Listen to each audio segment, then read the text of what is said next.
Bonjour, c'est une joie que de participer à la conférence. FLD Commune Kappa est un partenaire du réseau synodal d'éducation à travers le projet Éducation pour la solidarité et la paix.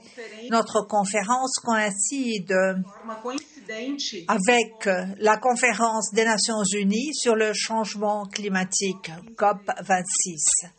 Nous attendons d'importantes décisions politiques mondiales pour atténuer l'urgence climatique qui touche le monde entier. Je veux commencer par apporter un mot d'espoir proclamé par une jeune leader autochtone de l'État de Rondônia au Brésil, le premier jour de la COP26. Elle s'appelle Chai Surui et elle a dénoncé l'immobilisme des dirigeants mondiaux face à l'avancée de l'extractivisme sur les terres des peuples autochtones en Amazonie. Elle a également dénoncé l'inertie des chefs d'État qui se traduit par des meurtres brutaux d'autochtones qui tentent de protéger la socio-biodiversité de la forêt. En première ligne de l'urgence climatique, ces leaders mondiaux devraient placer les peuples autochtones au centre des décisions politiques et les écouter en matière de préservation, d'interculturalité, de socio-biodiversité et de bien vivre. Elle a également évoqué son ancestralité en disant que de sa famille, de sa communauté autochtone, elle a appris à écouter les étoiles, la lune, le vent, les animaux et les arbres. Elle a conclu en disant qu'au moyen du réchauffement du climat, la Terre dit que l'humanité n'a plus de temps, que ce n'est pas en 2030 ou en 2050, c'est maintenant. Chai Surui, la jeune femme autochtone brésilienne, a planté de très courageuses graines d'espoir. Au Brésil, la population autochtone compte environ 900 000 personnes se déclarant autochtones, soit 0,4% de la population brésilienne, avec 305 peuples autochtones et 247 langues différentes selon le recensement démographique brésilien.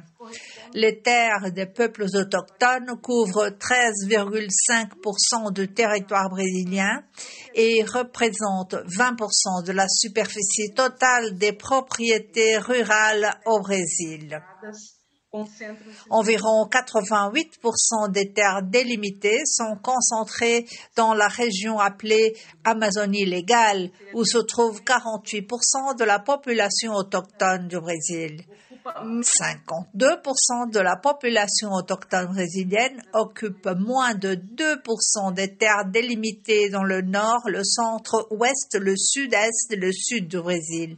Les peuples autochtones et originaires, sur le plan mondial, sont confrontés à la violence et aux menaces tant institutionnelles, qui passent par les actions des gouvernements, du pouvoir législatif, du pouvoir judiciaire, que par des questions socio-environnementales.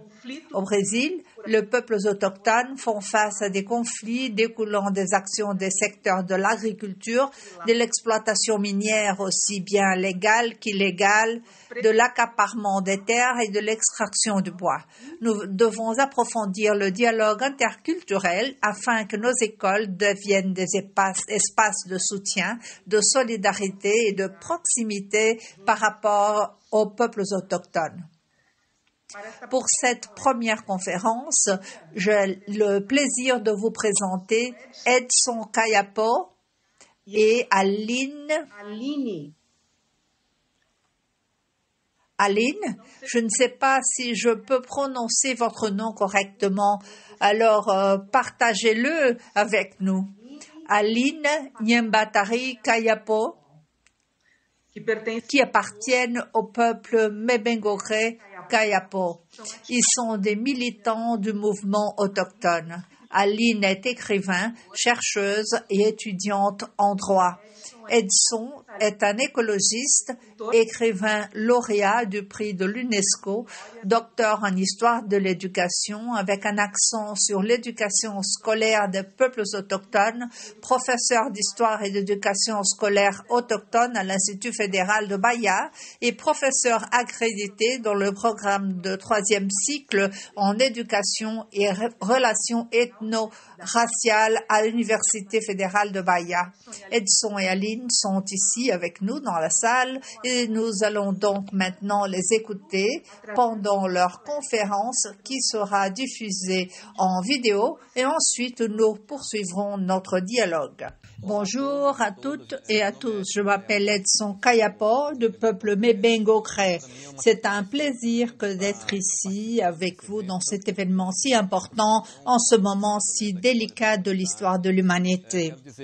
Je suis ici au centre de culture Changiru du peuple Patacho au village Coroa Vermelha, un espace qui est très beau avec un fleuve préservé, beaucoup de plantes et des gens qui mènent un dialogue interculturel qui est très nécessaire. Il faut parler de l'interculturalité en ce moment de reconstruction des relations socio-environnementales. Il faut parler de ce besoin d'avoir de l'espoir en ce moment de crise de l'humanité.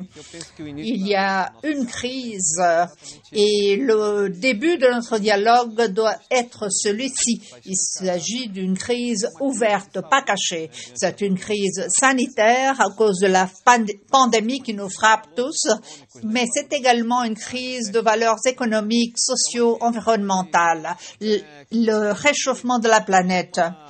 Cette crise est liée à une pandémie historique qui s'appelle racisme, qui frappe nos peuples autochtones tout particulièrement.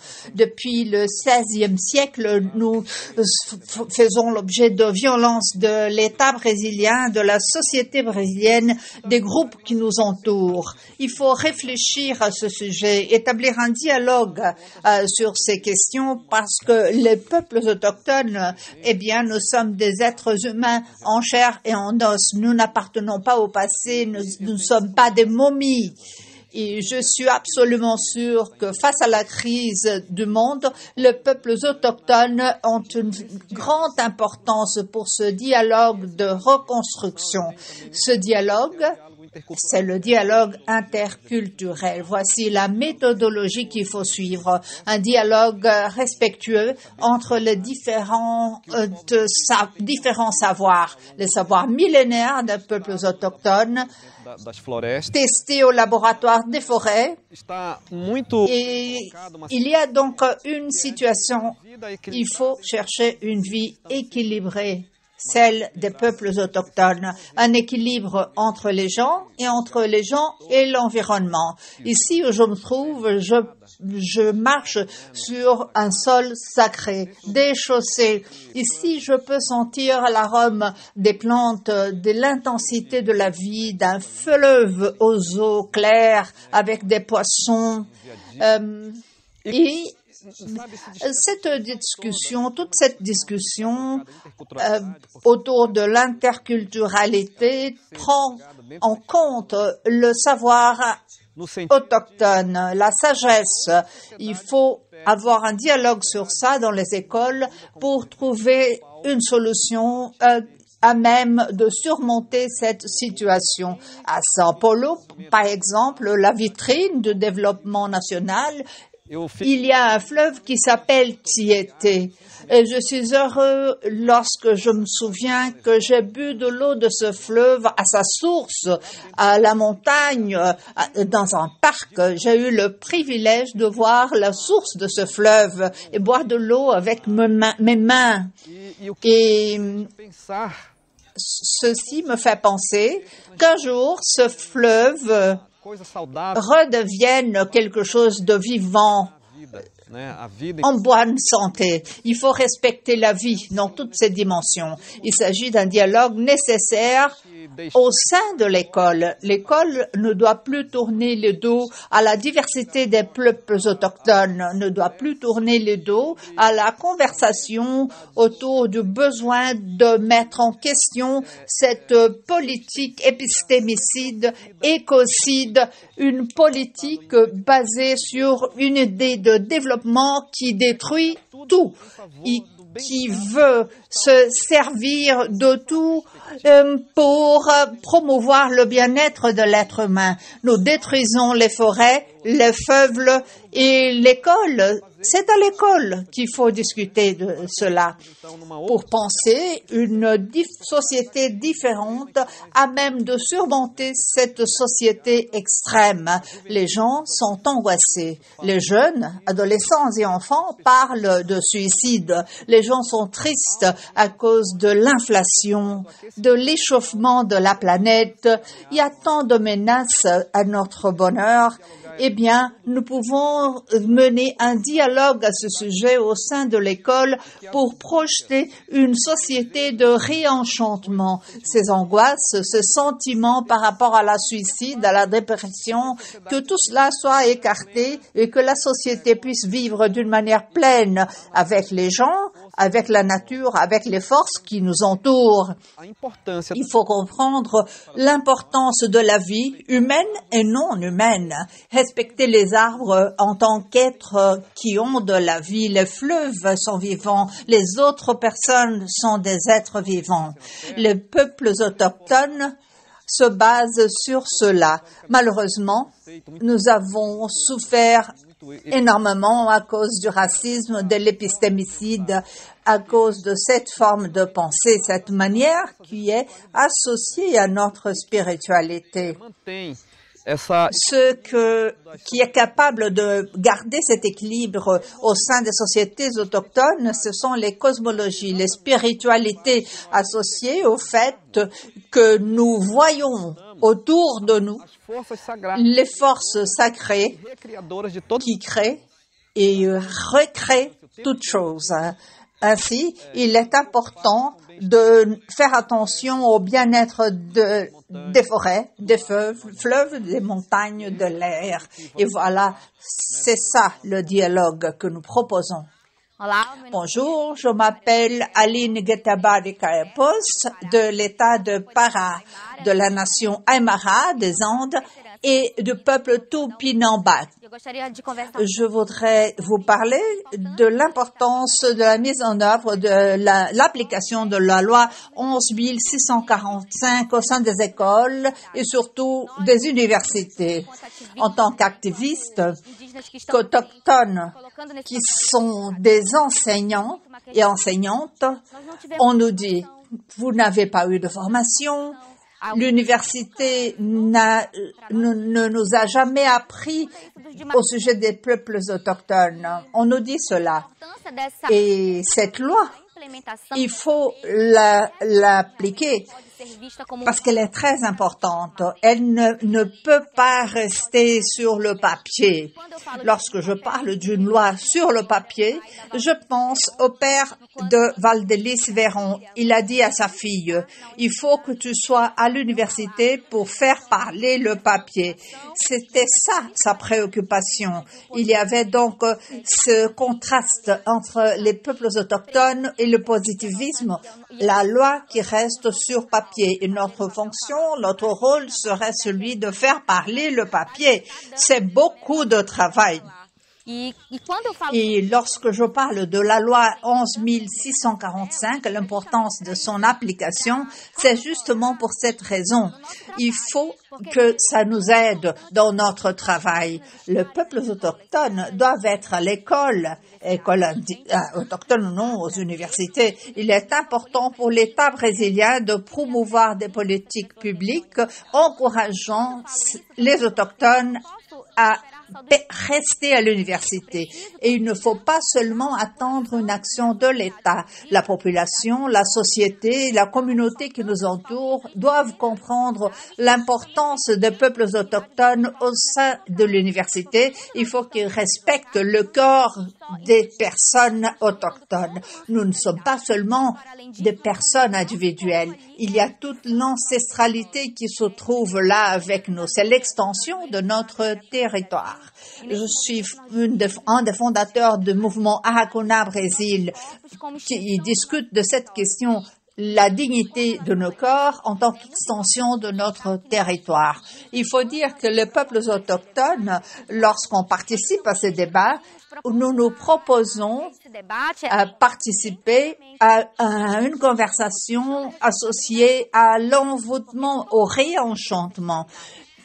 Nous avons tous une ancestralité, pas seulement les peuples autochtones, mais on nous a obligés à penser, toutes les personnes ont pensé, qu'il y avait une différence, une séparation entre la nature et les êtres humains. Et lorsqu'on produit de la connaissance scientifique sur cette base-là,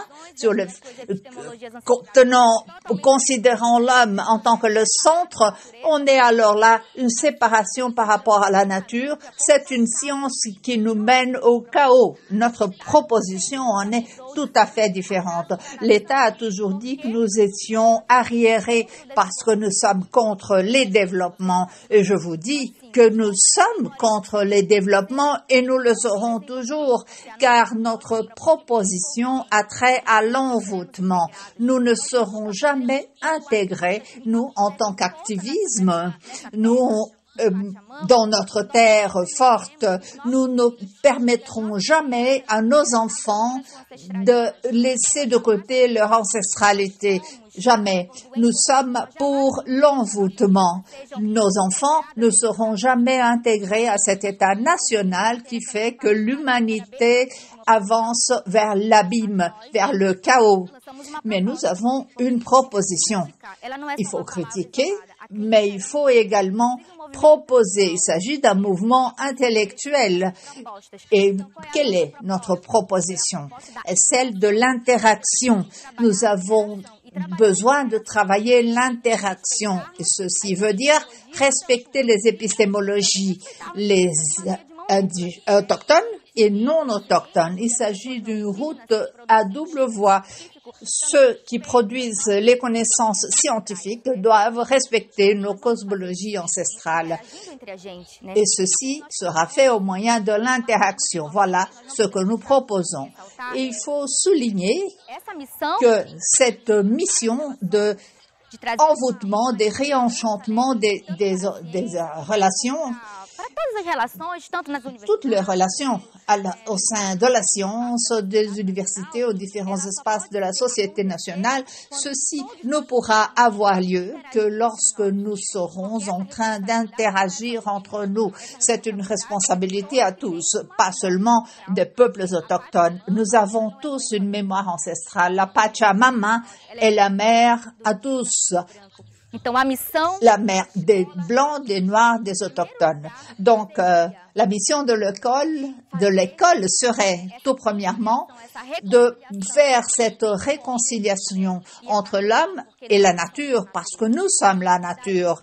Et sur cette base-là, les enfants, les adolescents, les adultes auront une nouvelle vision.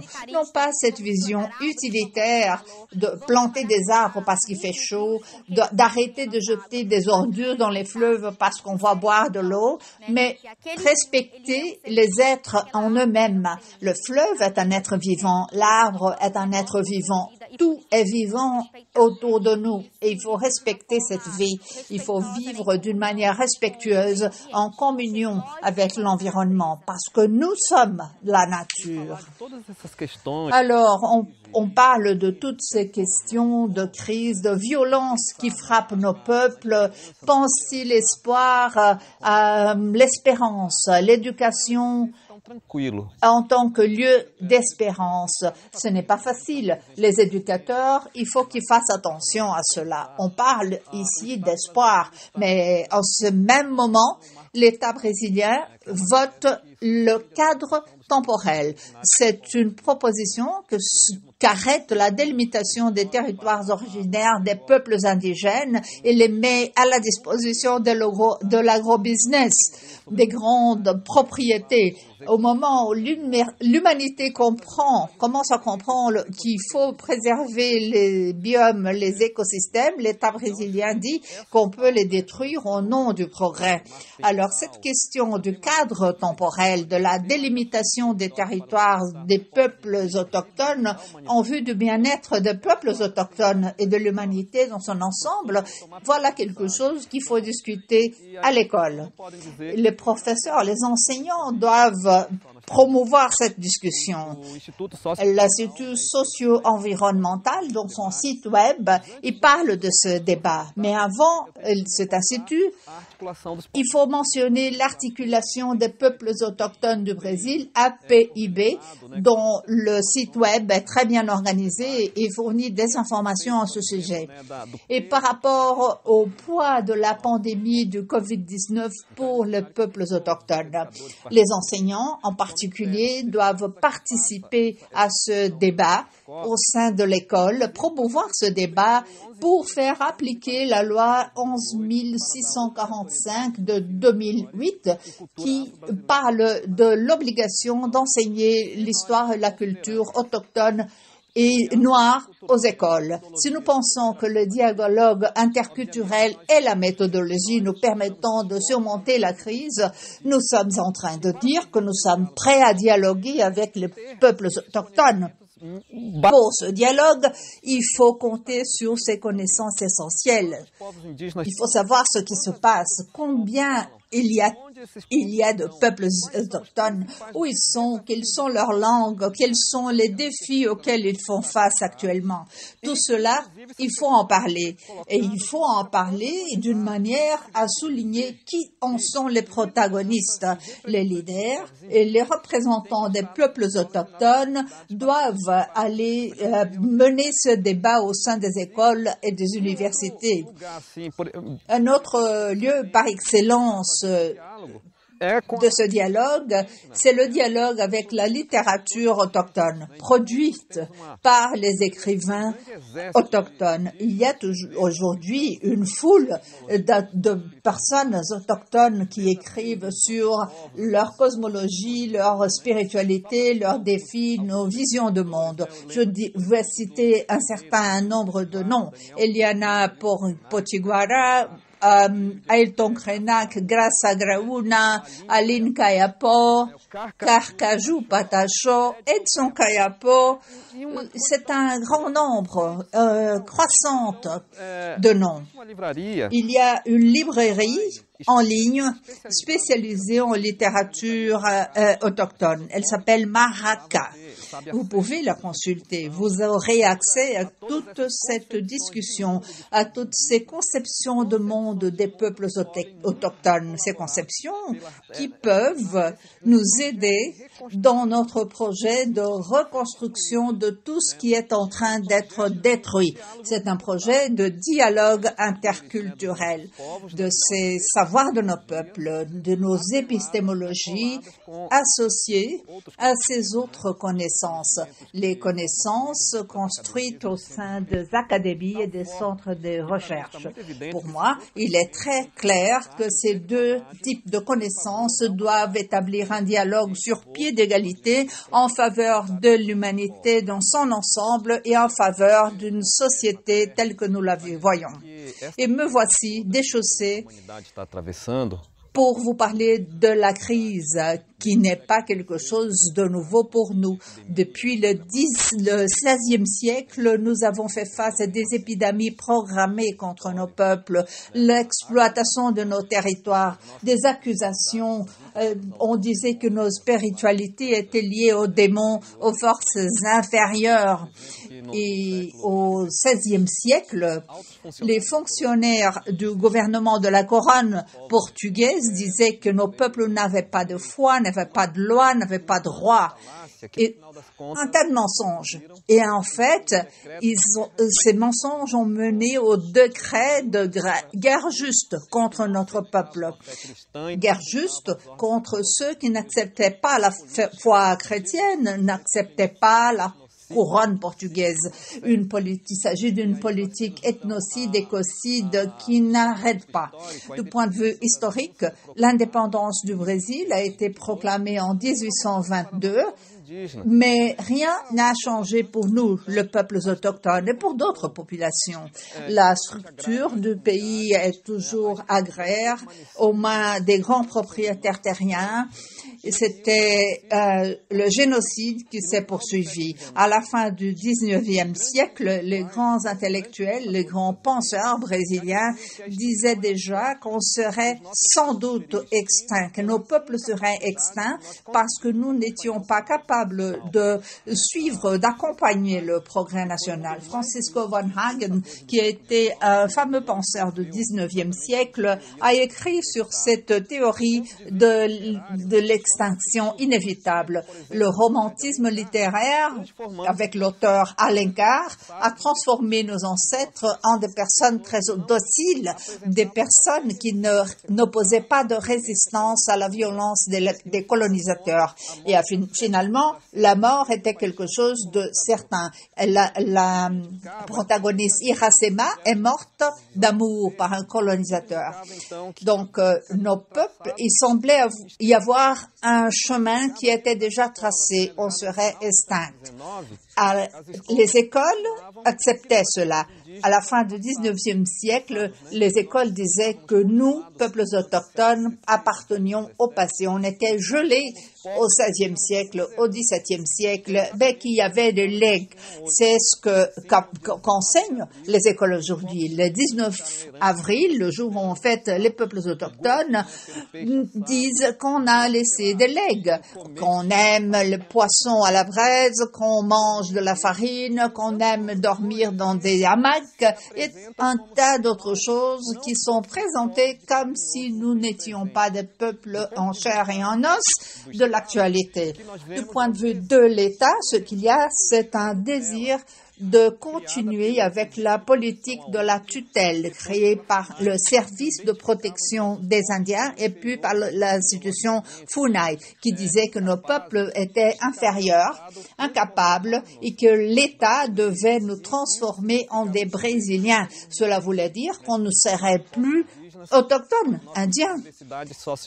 On devrait laisser de côté nos diversités socio-linguistiques. Malheureusement, en pratique, ce que nous voyons, c'est que dans les écoles, le professeur continue de parler d'une manière générale de nos peuples. On ne parle pas de notre diversité, on parle d'Indiens en sens général. Ils disent même que tous les Indiens adorent le Dieu Tupã, qu'on parle tous la langue Tupi. C'est toute une série de représentations qui ne font pas partie, n'ont rien à voir avec notre diversité socio-linguistique. L'école doit repenser ses options. Du point de vue pédagogique, ce n'est plus possible d'avoir une école vivant autour d'une idée d'approuver et de donner une approbation aux réprobations. L'école doit être un espace d'apprentissage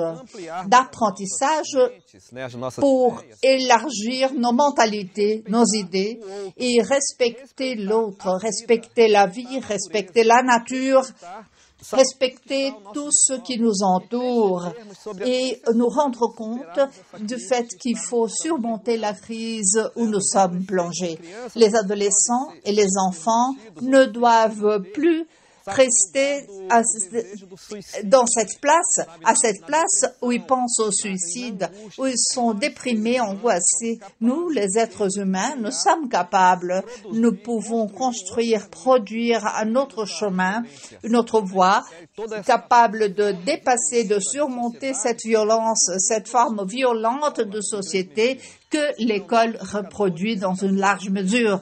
Les enseignants et les enseignantes ont le devoir de collaborer pour construire cette autre société et non pas dans l'avenir. C'est une société qui doit commencer maintenant Après cette pandémie, il faut mettre en œuvre cette nouvelle société qui respecte les personnes, qui surmonte ces actions racistes, des actions épistémicides, génocides. Nous ne pouvons plus être complices de cela. Il faut que l'école soit l'espace du respect, le lieu où l'on réfléchit sur cette nouvelle société où les gens ont le droit d'apprendre au sujet des choses qui nous entourent.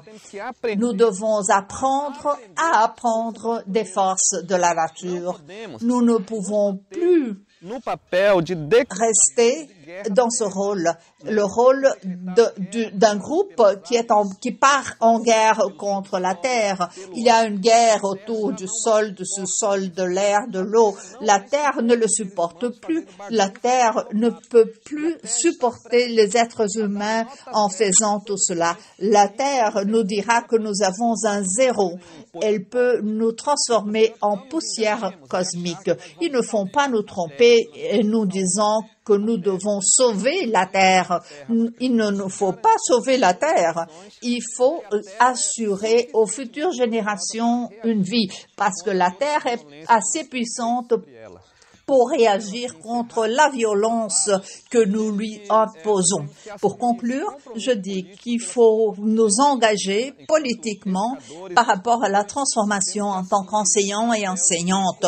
Notre rôle doit être celui de conduire ou collaborer en vue de réenchanter les relations socio-environnementales. Il nous faut voir l'importance des choses, des fleuves, de l'air, des montagnes, des gens, de tout ce qui nous entoure. Je suis absolument sûre que nous sommes capables de le faire.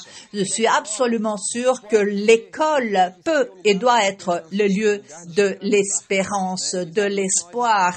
Et c'est comme ça que nous pourrons voir dans l'avenir, entrevoir cette société que nous souhaitons, une société basée sur le respect de la société sociolinguistique des peuples, la diversité spirituelle, cosmologique des peuples, et nous pouvons et nous devons avancer de la main les uns des autres pour reconstruire ce qui a été détruit. Et l'école est un lieu privilégié pour cette reconstruction. Merci beaucoup.